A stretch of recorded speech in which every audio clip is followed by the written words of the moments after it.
হরে কৃষ্ণ। আশা করি ভালো আছেন সবাই। শ্রীধাম দর্শনের সমস্ত দর্শকদের আন্তরিক অভিনন্দন জানাই। আজকে আমাদের দর্শনীয় স্থান পূর্ব মেদিনীপুর তমলুকে শ্রীল বাসুঘোষ ঠাকুরের শ্রীপাঠ। তাম্রলিপ্ত রাজার সেবিত বিগ্রহ রাধা মাধবজিউ, তমলুক জগন্নাথ মন্দির,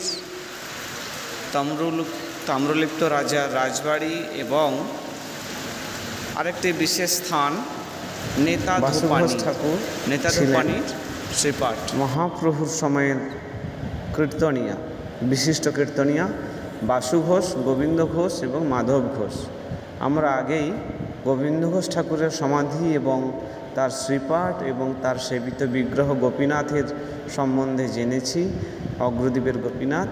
এখন সে গোবিন্দ ঘোষ ঠাকুরের এক ভাই, তার নাম বাসু ঘোষ ঠাকুর, তার সম্বন্ধে এবং তার শ্রীপাঠ সম্বন্ধে আমরা আজকে জানব।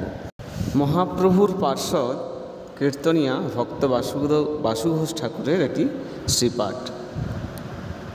শ্রীমান মহাপ্রভু পুরী যাওয়ার পথে এই তমলুকে পদার্পণ করেন। একটি শ্লোক আছে, তাম্রলিপ্তে মহাপুণ্যে হরে ক্ষেত্রে জগৎগুরু, ব্রহ্মকুণ্ডে কৃত স্নান দেখি শ্রী মধুসূদনম। শ্রীমন মহাপ্রভু সন্ন্যাস গ্রহণের পর বাসু ঘোষ ঠাকুর মহাপ্রভুর বিরহে আমাদের এই নদিয়া থেকে তিনি তমলুকে চলে যান।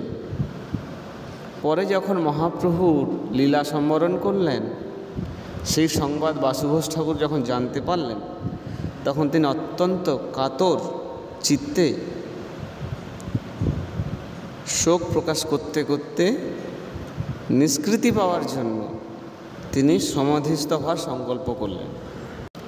বাসু ঘোষ ঠাকুরের ইচ্ছা অনুসারে ভক্তগণ অত্যন্ত ব্যথিত চিত্তে একটি মাটির গর্ত খুঁড়তে থাকেন এবং সস্ত্রী বাসু ঘোষ ঠাকুর চোখে কাপড় বেঁধে সেই গর্তের ভিতরে প্রবেশ করে নিজেদের সমাধি নেবেন।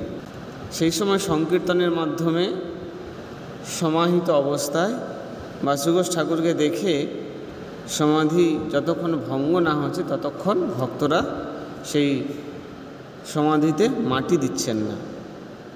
এইভাবে যখন গভীর রাত হয়ে গেল, তখন বাসু ঘোষ ঠাকুরের সেই চোখে যে কাপড়ের পট্টি বাঁধা ছিল সেটি আপনা আপনি স্বাভাবিকভাবে খুলে গেল। তখন বালক বেশে মহাপ্রভু বাসু ঘোষ ঠাকুরকে দর্শন দিলেন। ভক্ত এবং ভগবান একজন অপরজনকে দর্শন করে অত্যন্ত মুগ্ধ হয়ে গেল।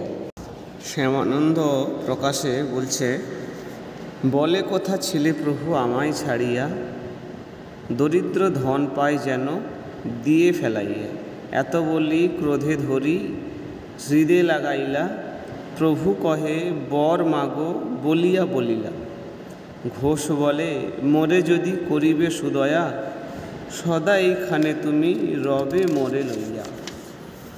এত শুনি মহাপ্রভু অঙ্গীকার কইল, সেই দিনাবধি প্রভু সেইখানে রহিল। এইভাবে মহাপ্রভু তার অত্যন্ত প্রিয় ভক্ত বাসু ঘোষ ঠাকুরকে অঙ্গীকার করে সেখানেই থাকলেন। বাসু ঘোষ ঠাকুরের এই জীবন্ত সমাধি নেওয়ার ঘটনাকে কেন্দ্র করে সেই স্থানের নাম হল নরপোতা। বাসু ঘোষ ঠাকুরের অন্তর্ধানের পর ভক্তগণ তাকে সেই স্থানেই সমাধিস্থ করেন যেখানে তিনি আগে সমাধি।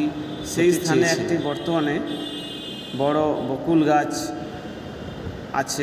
এই যে বকুল গাছ আপনারা দেখছেন, এই বকুল গাছটাই সেই বকুল গাছ। আর সেই বকুল গাছের নিচেই বাসু ঘোষ ঠাকুরের সমাধি। বাসু ঘোষ ঠাকুর অন্তর্ধানের পর কিছু দুষ্কৃতী লোকেরা বিভিন্ন অন্তর্ধানের পরে বিভিন্ন বিধর্মীদের অত্যাচারে সেখানকার ব্রাহ্মণ পূজারীগণ বিগ্রহকে নিয়ে তাদের নিজ বাসস্থান মির্জাপুরে চলে যান এবং সেখানে বিগ্রহকে মোটা মাদুরের ভেতরে মুড়িয়ে লুকিয়ে রাখেন। একদিন সেই মাদুরের ভিতর থেকে ঠাকুরকে উদ্ধার করার জন্য মহাপ্রভু শ্যামানন্দ প্রভুকে আদেশ করছেন। শ্যামানন্দ প্রভু রাত্রি শেষে সপরিকরকে নিয়ে কীর্তন যোগে তমলুকে এসে উপস্থিত হলেন এবং সেখানে রাজার যে দুর্গা মণ্ডপ ছিল সেই মণ্ডপে এসে বসলেন। আর তমলুকের যে রাজা তিনি ছিলেন হচ্ছেন বৈষ্ণব বিদ্বেষী চণ্ড বিদ্যাধর নামে এক মায়াবাদী সন্ন্যাসীর তিনি অনুগত ছিলেন এবং রাজার পরিকর শ্যামানন্দ প্রভুকে দর্শন তো করলেনই না, উপরন্তু তাকে সে স্থান ত্যাগ করতে নির্দেশ করলেন। সন্ন্যাসীর কথায় রাজার স্থান থেকে শ্যামানন্দ প্রভুর প্রস্থানের পরে প্রভুর উপবেশন স্থানের মাটি তুলে ফেলতে, মানে এতটাই তার কাছে অপবিত্র মনে হলো যে যেখানে শ্যামানন্দ প্রভু বসেছিলেন সেই স্থানের মাটিও তুলে ফেলছে। কিন্তু মাটি যতই তুলছে ততই মাটি আবার পূর্ণ হয়ে যাচ্ছে। এই অলৌকিক ঘটনা বিচার করে শ্যামানন্দ প্রভুর অনুগত্য লাভের জন্য রাজা বাসনা হন। তখন তিনি সেই মায়াবাদী সন্ন্যাসীকে বিদায় দিয়ে তিনি সংকীর্তন যোগে শ্যামানন্দ প্রভুর কাছে উপস্থিত হলেন এবং বৈশাখ মাসের শুক্লাচারী ব্রাহ্মণের তিথি থেকে বিগ্রহকে ফিরিয়ে এনে এই মন্দিরে স্থাপন করলেন। একটি বড় উৎসব হয়।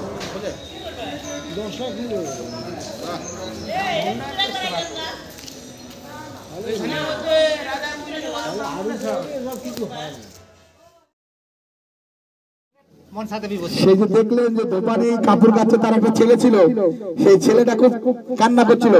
এইবার কলার খোলায় করে ভাসিয়ে দিচ্ছে লক্ষিন্দারকে মশারি টানিয়ে। দেখেন এখনকার অনেক নিয়ম আছে, সাপে কামড়ালে এরকম করে। তো এইবার ওই বাচ্চাটা খুব কান্নাকাটি করছে আর ওর মা কাপড় কাচ্ছে, মাকে ঘুরে ডিস্টার্ব করছে। এবার নদী থেকে জল নিয়ে এরকম দিলে চুপ হয়ে গেল বাচ্চাটা। পুরাণের গল্প। এইবার ওইটা লক্ষিন্দারকে নিয়ে যখন বেহুলা যাচ্ছেন তখন দর্শন করলেন, এরে বাবা, এ যদি জ্যান্ত লোককে বিবশ করতে পারে তাহলে আমার এই স্বামী তাকে নিয়ে আমি বলছি সে কেন বাঁচাতে পারে। তার কাছে যখন স্মরণ নিলেন তখন সেই বেহুলা উপর থেকে দেবরাজ ওখান থেকে সমাধান করে তার পত্নীকে বাঁচিয়েছিলেন। সেই নেতা ধোপানির ঘাট তিনি কাপড় কাচতেন, তিনি জ্যান্ত মানুষকে বেহুশ করে রাখতে পারতেন। এই যে তার নমুনা। জায়গা সংকীর্ণ, তখনকার দিনে বিশাল দিঘি ছিল, এখন তার স্থান পরিবর্তন হিসেবে জায়গা কিন্তু এই জায়গায় রেখেছে। মা মনসা এখানে বসে আছে। আমরা তার কাছে কৃষ্ণ ভক্তি প্রার্থনা করে আমরা চলে যাবো সেই মন্দিরে। চলুন, নেতা ধোপানি ঘাট কি।